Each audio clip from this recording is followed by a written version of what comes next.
Cartoons and caricatures are not just funny. They reveal the political, economic, and social issues that people were concerned about at the time. In Singapore, the earliest Malay editorial cartoons first appeared in the 1930s in newspapers like Warta, Jenaka and Utusan Zaman. Satirical characters like Wak Ketuk, created by Ali Sanad for Utusan Zaman, were used to unite and encourage the Malays to improve their way of life. Attitudes and characteristics that were regarded as impeding the progress of the Malays were often criticized. After the Japanese surrender in 1945, cartoons made their way into Malay magazines. This paved the way for comic books in Malay such as Pusaka Datuk Moyang. Written in Jawi, the comic tells the story of a feud between two noble families spanning generations and the many battles fought by both parties.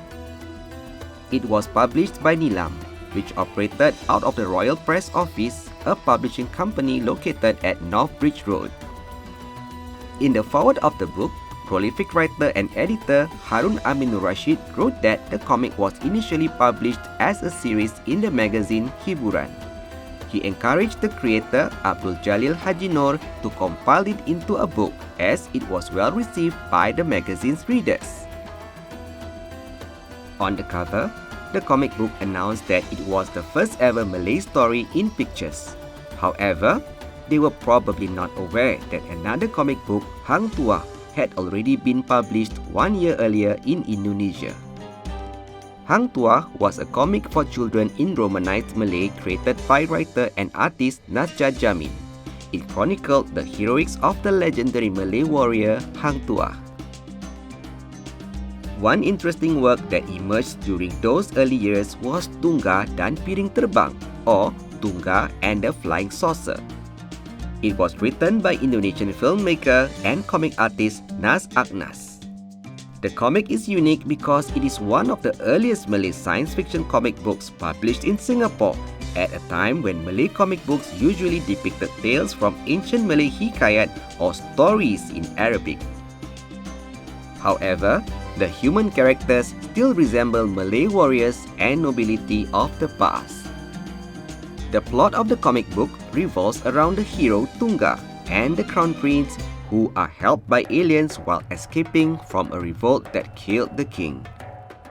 After the crown prince reclaims the throne, the aliens later become disillusioned and disappointed by human greed and violence.